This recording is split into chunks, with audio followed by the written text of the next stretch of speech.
ಒಂದು ಹಳ್ಳಿಯಲ್ಲಿ ರಾಜು ತನ್ನ ಹೆಂಡತಿ ಲತಾ ಜೊತೆ ವಾಸಿಸುತ್ತಿದ್ದ. ಒಂದು ದಿನ ರಾಜುವಿಗೆ ನಗರದಲ್ಲಿ ಒಳ್ಳೆ ಸಂಬಳದ ಕೆಲಸಕ್ಕೆ ಆಫರ್ ಬರುತ್ತೆ.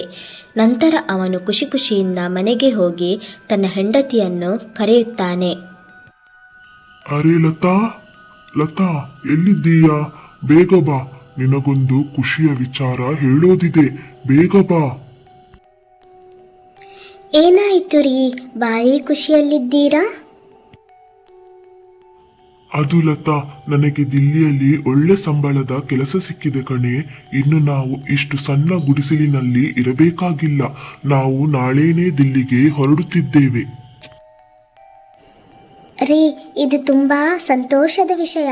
ಇನ್ನು ನಾವು ಶ್ರೀಮಂತರಂತೆ ನಗರದಲ್ಲಿ ಒಳ್ಳೆ ಜೀವನ ನಡೆಸಬಹುದು.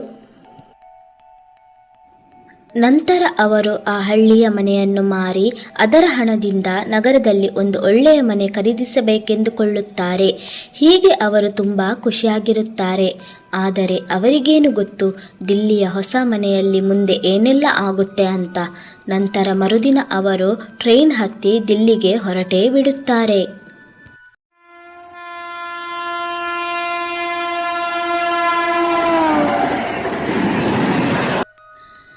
ನಂತರ ಅವರು ದಿಲ್ಲಿಯಲ್ಲಿ ಹೊಸ ಮನೆ ಖರೀದಿಸಲು ಪ್ರಾಪರ್ಟಿ ಡೀಲರ್ ಕಚೇರಿಯನ್ನು ಹುಡುಕುತ್ತಾರೆ. ಅಲ್ಲಿ ನೋಡು ಲತಾ, ಪ್ರಾಪರ್ಟಿ ಡೀಲರ್ ಕಚೇರಿ ಇದೆ, ನಡಿ ಅಲ್ಲಿಗೆ ಹೋಗಿ ಮಾತಾಡುವ. ನಂತರ ಅವರಿಬ್ಬರೂ ಸೇರಿ ಆ ಕಚೇರಿಯ ಒಳಗೆ ಹೋಗುತ್ತಾರೆ. ಅಲ್ಲಿ ಅವರಿಗೆ ಪ್ರಾಪರ್ಟಿ ಡೀಲರ್ ಸಿಗುತ್ತಾನೆ. ಹಲೋ ಸರ್, ನಾವಿಬ್ಬರು ಮಿರ್ಜಾಪುರ ಹಳ್ಳಿಯಿಂದ ಬಂದಿದ್ದೇವೆ. ನಮಗೊಂದು ಇಲ್ಲಿ ಮನೆ ಬೇಕಾಗಿದೆ. ಆದರೆ ನಮ್ಮಲ್ಲಿ ಹಣ ತುಂಬಾನೇ ಕಮ್ಮಿ ಇದೆ. ನಮಗೆ 5 ಲಕ್ಷದಲ್ಲಿ ಮನೆ ಸಿಗಬಹುದಾ? ಅಯ್ಯೋ ದೇವರೇ, ಇಷ್ಟು ಕಮ್ಮಿ ಮೊತ್ತಕ್ಕೆ ನಾನು ಇವರಿಗೆ ಯಾವ ಮನೆಯನ್ನು ತೋರಿಸೋದು? ನಾನು ಏನು ಮಾಡಬೇಕು? ಗ್ರಾಹಕರನ್ನಂತೂ ಬರಿಗೈಯಲ್ಲಿ ಹೋಗಲು ಸಹ ನಾನು ಬಿಡುವುದಿಲ್ಲ. ಹೀಗೆ ಮಾಡುತ್ತೇನೆ, ನಾನು ಇವರಿಗೆ ಆ ಒಂದು ಮನೆಯನ್ನು ತೋರಿಸುತ್ತೇನೆ. ಹೇಗೂ ಇವರು ಹಳ್ಳಿಯ ಜನ, ಇವರಿಗೆ ಏನೂ ಗೊತ್ತಾಗುವುದಿಲ್ಲ. ಆಯ್ತು ಸರ್, ದಿಲ್ಲಿಗೆ ಬಂದಿದ್ದಕ್ಕೆ ನಿಮಗೆ ಸ್ವಾಗತ. 5 ಲಕ್ಷಕ್ಕೆ ಒಂದು ಒಳ್ಳೆ ಮನೆ ಇದೆ, ನಾನು ನಿಮಗೆ ತೋರಿಸುತ್ತೇನೆ. ಆ ಮನೆ ನಿಮಗೆ ತುಂಬಾ ಇಷ್ಟವಾಗುತ್ತೆ. ನಂತರ ಅವರೆಲ್ಲರೂ ಕಚೇರಿಯಿಂದ ಹೊರಬರುತ್ತಾರೆ. ಅಲ್ಲಿ ಹೊರಗೆ ರಿಕ್ಷಾದವನು ಗ್ರಾಹಕರಿಗಾಗಿ ಕಾಯುತ್ತಿರುತ್ತಾನೆ. ಹಲೋ ಅಣ್ಣ, ಇವರನ್ನು ಜಂಬಾಲ್ ನಗರಕ್ಕೆ ಕರೆದೊಯ್ಯಿರಿ, ನಾನು ಬೈಕಿನಲ್ಲಿ ಬರುತ್ತೇನೆ. ನಂತರ ಅವರೆಲ್ಲರೂ ಅಲ್ಲಿಂದ ಹೊರಡುತ್ತಾರೆ. ಆ ರಸ್ತೆ ತುಂಬಾನೇ ನಿರ್ಜನ ಪ್ರದೇಶವಾಗಿತ್ತು. ಅಲ್ಲಿ ದೂರಕ್ಕೂ ಯಾವುದೇ ಮನೆಯೂ ಕಾಣುತ್ತಿರಲಿಲ್ಲ. ಎಲ್ಲ ಕಡೆ ದೊಡ್ಡ ದೊಡ್ಡ ಮರಗಳು ಮತ್ತು ಪೊದೆಗಳು ಮಾತ್ರ ಇದ್ದವು. ಸ್ವಲ್ಪ ದೂರ ಹೋದ ನಂತರ ಅವರು ಅಲ್ಲಿ ಒಂದು ದೊಡ್ಡ ಮನೆಯನ್ನು ನೋಡುತ್ತಾರೆ. ಇಲ್ಲಿ ನೋಡಿ ಸರ್, ನಾನು ಹೇಳಿದ ಮನೆ ಇದುವೇ. ಇಲ್ಲಿ ನೋಡಿ, ಸುತ್ತಮುತ್ತಲೂ ಎಷ್ಟು ಹಸಿರಾಗಿದೆ ಮತ್ತು ತುಂಬಾನೇ ಶಾಂತವಾಗಿದೆ. ಅರೆ, ಈ ಬಡವರಿಗೆ ಇಷ್ಟು ಕೆಟ್ಟ ಮೋಸಗಾರ ಡೀಲರ್ ಎಲ್ಲಿ ಸಿಕ್ಕಿದ್ದಾನೆ? ಇನ್ನು ಮುಂದಕ್ಕೆ ಇವರಿಗೆ ಈ ಮನೆಯಲ್ಲಿ ಏನೆಲ್ಲ ತೊಂದರೆ ಆಗುತ್ತೋ ಏನೋ. ಭಗವಂತ, ಈ ಪಾಪದ ಜನರನ್ನು ನೀನೇ ರಕ್ಷಿಸು. ನಂತರ ಅವರು ಮೂವರು ಆ ಮನೆಯೊಳಗೆ ಹೋಗುತ್ತಾರೆ. ಆ ಮನೆ ತುಂಬಾನೇ ಹಳೆಯ ಮನೆಯಾಗಿತ್ತು. ಆದ್ದರಿಂದ ಲತಾಗೆ ಆ ಮನೆ ಸ್ವಲ್ಪನೂ ಇಷ್ಟ ಆಗೋದಿಲ್ಲ. ರಾಜು, ನನಗೆ ಈ ಮನೆ ಇಷ್ಟ ಆಗಲಿಲ್ಲ. ಇದು ಒಂಥರ ದೆವ್ವದ ಮನೆ ಥರ ಅನಿಸುತ್ತಿದೆ. ನಮಗೆ ಈ ಮನೆ ಬೇಡ, ಬೇರೆ ಮನೆ ನೋಡುವ. ಅರೆ ಮೇಡಮ್, ದಿಲ್ಲಿಯಲ್ಲಿ ಇಷ್ಟು ಕಮ್ಮಿ 5 ಲಕ್ಷಕ್ಕೆ ಇದಕ್ಕಿಂತ ಒಳ್ಳೆ ಮನೆ ಎಲ್ಲೂ ಸಿಗೋದಿಲ್ಲ. ಇದು ಸಿಕ್ಕಿದ್ದೇ ನಿಮ್ಮ ಅದೃಷ್ಟ ಅಂದುಕೊಳ್ಳಿ. ಹೌದು ಲತಾ, ನಮಗೆ ಇಷ್ಟು ಕಮ್ಮಿ ಬೆಲೆಗೆ ಈ ಮನೆ ಸಿಕ್ಕಿದೇ ಹೆಚ್ಚು. ಇನ್ನು ನಾನು ಕೆಲಸಕ್ಕೆ ಹೋಗಿ ಹಣ ಮಾಡಿ ನಂತರ ಒಂದು ಒಳ್ಳೆ ಮನೆ ತೆಗೆದುಕೊಳ್ಳೋಣ, ಆಯ್ತಾ? ನಂತರ ಆ ಡೀಲರ್ ಅಲ್ಲಿಂದ ಹೊರಟು ಹೋಗುತ್ತಾನೆ. ನಂತರ ರಾತ್ರಿಯಾದಾಗ, ರೀ, ನಾನು ಇಂದು ತುಂಬ ಸಂತೋಷವಾಗಿದ್ದೇನೆ. ಹೇಗೋ ಏನೋ ದೆಹಲಿ ನಗರದಲ್ಲಿ ಸ್ವಂತ ಮನೆ ಹೊಂದುವ ನನ್ನ ಕನಸು ಸಹ ಇಂದು ನನಸಾಗಿದೆ. ಅಲ್ಲಿ ಹೊರಗೆ ನೋಡಿ ಎಷ್ಟು ಒಳ್ಳೆಯ ಹವಾಮಾನ ಇದೆ. ಹೋಗಿ ಆ ಕಿಟಕಿ ಓಪನ್ ಮಾಡಿ, ತಣ್ಣನೆ ಗಾಳಿ ಒಳಗೆ ಬರಲಿ. ಸರಿ, ನಾನು ಈಗಲೇ ಹೋಗಿ ಕಿಟಕಿ ಓಪನ್ ಮಾಡುತ್ತೇನೆ.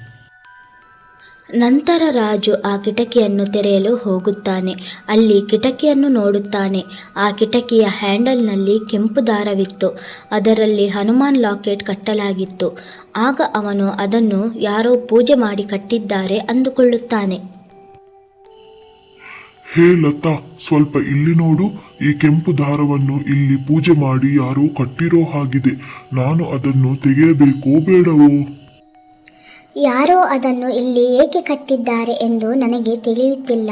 ನೀವು ಬನ್ನಿ, ತುಂಬಾನೇ ತಡವಾಗಿದೆ. ನನಗೂ ತುಂಬ ಆಯಾಸವಾಗಿದೆ. ನಾವಿನ್ನು ಮಲಗೋಣ. ನಂತರ ಅವರಿಬ್ಬರು ಮಲಗುತ್ತಾರೆ. ಆಗ ನಡುರಾತ್ರಿಯಲ್ಲಿ ಆ ಕಿಟಕಿಯನ್ನು ಯಾರೋ ಜೋರು ಜೋರಾಗಿ ಬಡಿಯುತ್ತಾರೆ.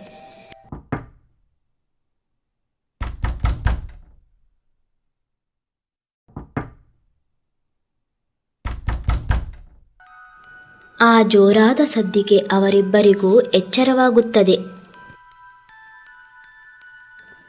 ರೀ, ಇಷ್ಟು ರಾತ್ರಿಯಲ್ಲಿ ಯಾರು ಬಂದಿರೋದು?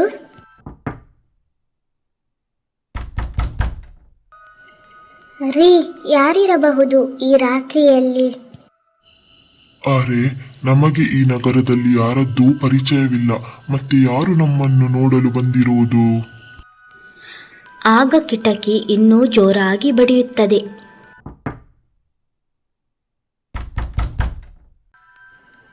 ಯಾರೋ ಹೊರಗಿನಿಂದ ಜೋರಾಗಿ ಕಿಟಕಿ ಬಡಿಯುತ್ತಿದ್ದಾರೆ.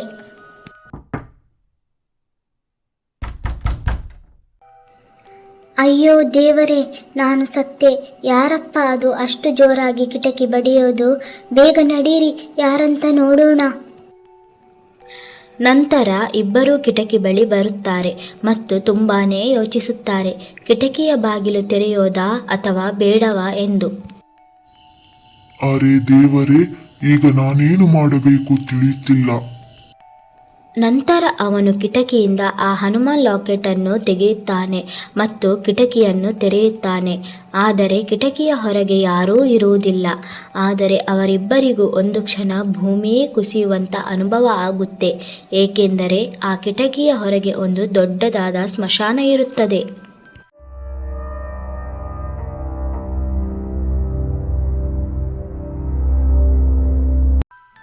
ಅಯ್ಯೋ ದೇವರೇ, ನಾವು ಸತ್ವಿ. ಇದೊಂದು ಸ್ಮಶಾನ. ಈ ಮನೆಯನ್ನು ನಾವು ತೆಗೆದುಕೊಂಡು ತುಂಬಾನೇ ದೊಡ್ಡ ತಪ್ಪು ಮಾಡಿದ್ದೇವೆ. ಅರೆ, ಆ ಡೀಲರ್ ನಮಗೆ ದೊಡ್ಡ ಮೋಸನೇ ಮಾಡಿಬಿಟ್ಟ. ಅಯ್ಯೋ ದೇವರೇ. ಅದಕ್ಕಾಗಿಯೇ ಅವನು ನಮಗೆ ಇಷ್ಟು ಕಮ್ಮಿ ಹಣಕ್ಕೆ ಈ ಮನೆ ಕೊಟ್ಟಿರೋದು. ರೀ, ಬೇಗನೆ ಕಿಟಕಿಯ ಬಾಗಿಲನ್ನು ಮುಚ್ಚಿ ನಾವು ಹೋಗಿ ಮಲಗೋಣ. ನಂತರ ರಾಜು ಮತ್ತೆ ಕಿಟಕಿಯನ್ನು ಮುಚ್ಚುತ್ತಾನೆ ಮತ್ತು ಇಬ್ಬರು ಭಯಪಡುತ್ತಲೇ ನಿದ್ರೆ ಮಾಡಲು ಹೋಗುತ್ತಾರೆ. ಆದರೆ ಭಯದಿಂದಾಗಿ ಅವರಿಗೆ ನಿದ್ದೆನೇ ಬರುವುದಿಲ್ಲ. ಸ್ವಲ್ಪ ಸಮಯದ ನಂತರ ಯಾರೋ ಮತ್ತೆ ಕಿಟಕಿಯನ್ನು ಜೋರಾಗಿ ತಟ್ಟಲು ಶುರು ಮಾಡುತ್ತಾರೆ. ಅಯ್ಯೋ ದೇವರೇ, ಯಾರು ಇಷ್ಟೊಂದು ಜೋರಾಗಿ ಕಿಟಕಿಯನ್ನು ತಟ್ಟುತ್ತಿದ್ದಾರೆ? ರೀ, ಬನ್ನಿ ಪುನಃ ಹೋಗಿ ನೋಡುವ. ನಂತರ ಅವರು ಹೆದರಿಕೊಂಡೇ ಆ ಕಿಟಕಿಯ ಹತ್ತಿರ ಹೋಗುತ್ತಾರೆ. ಅಯ್ಯೋ, ಯಾರದು ಈ ರೀತಿ ನಮಗೆ ಹಿಂಸೆ ಕೊಡುತ್ತಿರುವುದು? ನಮ್ಮ ಜೀವನವೇ ಹಾಳಾಯಿತು.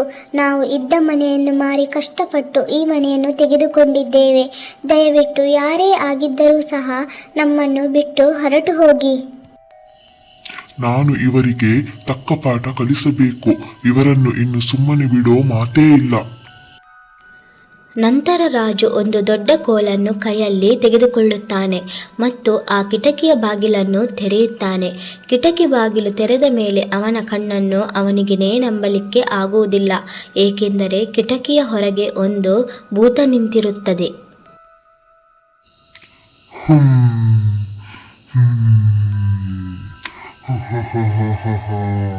ಕೊನೆಗೂ ಈ ಮನೆಗೆ ನೀವುಗಳು ಬಂದಿದ್ದೀರಿ. ನಾನು ಎಷ್ಟೋ ವರ್ಷಗಳಿಂದ ಈ ದಿನಕ್ಕೋಸ್ಕರ ಕಾಯುತ್ತಿದ್ದೆ. ಯಾರು ಬಂದು ಕಿಟಕಿಯನ್ನು ತೆರೆಯುತ್ತಾರೆ ಎಂದು ಕಾಯುತ್ತಿದ್ದೆ. ನಂತರ ಆ ಭೂತ ಕಿಟಕಿಯ ಒಳಗೆ ಕೈ ಹಾಕಿ ರಾಜುವಿನ ಕುತ್ತಿಗೆಯನ್ನು ಜೋರಾಗಿ ಹಿಡಿಯುತ್ತದೆ. ಅಯ್ಯೋ ಬೇಡ, ಅಯ್ಯೋ ಬೇಡ, ನನ್ನನ್ನು ಬಿಟ್ಟು ಬಿಡು, ನನ್ನನ್ನು ಯಾರಾದರೂ ಕಾಪಾಡಿ, ದಯವಿಟ್ಟು ಯಾರಾದರೂ ಕಾಪಾಡಿ. ಅಯ್ಯೋ ದೆವ್ವವೇ, ನೀನು ನನ್ನ ಗಂಡನನ್ನು ದಯವಿಟ್ಟು ಬಿಟ್ಟು ಬಿಡು, ಬೇಗ ಬಿಟ್ಟು ಬಿಡು. ಅವಳ ಮಾತನ್ನು ದೆವ್ವ ಕೇಳುವುದಿಲ್ಲ.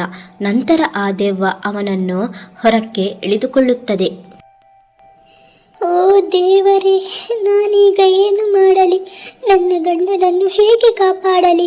ನನಗೆ ಇಲ್ಲಿ ಯಾರೂ ಪರಿಚಯವಿಲ್ಲ, ಇಲ್ಲಿ ಒಬ್ಬ ಮನುಷ್ಯನೂ ಸಹ ಇಲ್ಲ. ಈಗ ನಾನೇನು ಮಾಡಲಿ? ಆಗ ಲತಾಗೆ ಏನು ಮಾಡಬೇಕೆಂದು ಅರ್ಥವಾಗುತ್ತಿರುವುದಿಲ್ಲ. ಅವಳು ಕೇವಲ ಕಿಟಕಿಯ ಬಳಿ ನಿಂತು ಅಳುತ್ತಲೇ ಇರುತ್ತಾಳೆ. ಆಗ ಹೊರಗಿನಿಂದ ರಾಜು ಜೋರಾಗಿ ಕಿರಿಚುವುದು ಕೇಳುತ್ತದೆ. ಅಯ್ಯೋ, ಈ ದೆವ್ವ ನನ್ನನ್ನು ಸಾಯಿಸಿ ತಿನ್ನಲು ನೋಡುತ್ತಿದೆ. ನನ್ನನ್ನು ಯಾರಾದರೂ ಕಾಪಾಡಿ, ದಯವಿಟ್ಟು ನನ್ನನ್ನು ಯಾರಾದರೂ ಕಾಪಾಡಿ. ಓ ದೇವರೇ, ನಾನು ಈಗ ಏನು ಮಾಡಲಿ? ನಾನು ಈಗ ಏನನ್ನೂ ಮಾಡದಿದ್ದರೆ ಆ ಭೂತವು ನನ್ನ ಗಂಡನನ್ನು ಕೊಲ್ಲುತ್ತದೆ. ನಂತರ ಲತಾ ಹೇಗೋ ಧೈರ್ಯ ಮಾಡಿ ಅಲ್ಲಿಂದ ಹೊರಗೆ ಬರುತ್ತಾಳೆ ಮತ್ತು ಒಂದು ದೊಡ್ಡ ಕೋಲನ್ನು ತೆಗೆದುಕೊಂಡು ಅದರ ಜೊತೆ ಹನುಮಾನ್ಜಿಯ ಲಾಕೆಟನ್ನು ಸಹ ತೆಗೆದುಕೊಂಡು ಆ ಸ್ಮಶಾನಕ್ಕೆ ಬರುತ್ತಾಳೆ.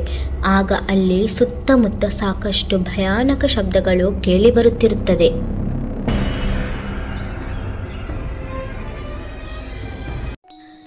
ತುಂಬ ಭಯಪಡುತ್ತಲೇ ಲತಾ ಬರುತ್ತಾಳೆ. ಆಗ ಅವಳಿಗೆ ಒಂದು ಕಡೆ ಆ ಭೂತ ರಾಜುವಿನ ಕುತ್ತಿಗೆ ಹಿಡಿದಿರುವುದು ಕಾಣುತ್ತದೆ. ಅರೆ ಲತಾ, ನೀನು ಇಲ್ಲಿಗೆ ಯಾಕೆ ಬಂದಿದ್ದೀಯಾ? ಬೇಗ ಹೊರಟು ಹೋಗು, ಹೋಗು ಇಲ್ಲಿಂದ.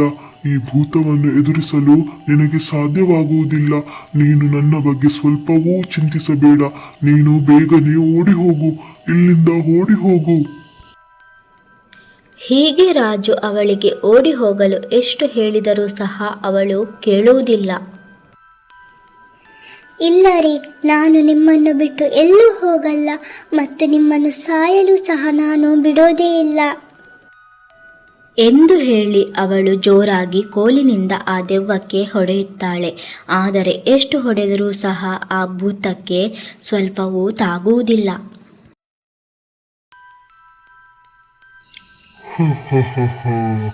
ಹೇ ಮೂರ್ಖ ಹೆಂಗಸೆ, ನೀನು ಆ ಕೋಲಿನಿಂದ ಎಷ್ಟು ಹೊಡೆದರೂ ನನಗೆ ಏನೂ ಆಗುವುದಿಲ್ಲ.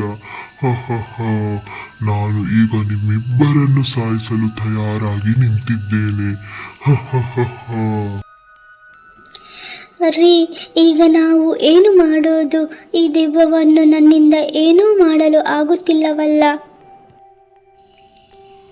ಲತಾ, ನೀನು ಹೀಗೆ ಮಾಡು. ಆ ಹನುಮಾನ್ಜಿಯ ಲಾಕೆಟ್ ಅನ್ನು ಆ ಕೋಲಿಗೆ ಕಟ್ಟಿ ಅದರಿಂದ ಸರಿಯಾಗಿ ಆ ದೆವ್ವಕ್ಕೆ ಹೊಡಿ. ನಂತರ ಲತಾ ಹನುಮಾನ್ ಲಾಕೆಟ್ ಅನ್ನು ಕೋಲಿಗೆ ಕಟ್ಟಿ ಹೀಗೆ ಹೇಳುತ್ತಾಳೆ. ಹೇ ದೆವ್ವವೇ, ನಿನ್ನ ಶಕ್ತಿಯ ಬಗ್ಗೆ ನಿನಗೆ ತುಂಬಾನೇ ನಂಬಿಕೆ ಇದೆ ಅಲ್ಲವಾ? ಆದರೆ ಅದೆಲ್ಲ ಈ ಹನುಮಾನ್ಜಿಯ ಮುಂದೆ ನಡೆಯೋದಿಲ್ಲ. ಈಗ ನೋಡು. ಜೈ ಬಜರಂಗ್ಬಲಿ, ಜೈ ಬಜರಂಗ್ಬಲಿ. ನಂತರ ಲತಾ ಜೋರು ಜೋರಾಗಿ ಆ ದೆವ್ವದ ತಲೆಗೆ ಹೊಡೆಯುತ್ತಾಳೆ. ಆಗ ಆ ದೆವ್ವ ಸೀದಾ ಪಾತಾಳ ಲೋಕಕ್ಕೆ ಹೋಗುತ್ತದೆ. ಅರೆ ಅರೆ, ನಾನು ನಾಶವಾಗುತ್ತಿದ್ದೇನೆ. ಅಯ್ಯೋ, ನಾನು ನಾಶವಾಗುತ್ತಿದ್ದೇನೆ.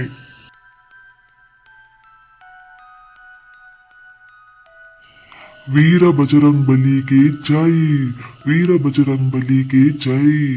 ವಾವ್, ನನ್ನ ಮುದ್ದಿನ ಹೆಂಡತಿ, ನೀನು ತುಂಬಾ ಒಳ್ಳೆಯ ಕೆಲಸ ಮಾಡಿದ್ದಿ.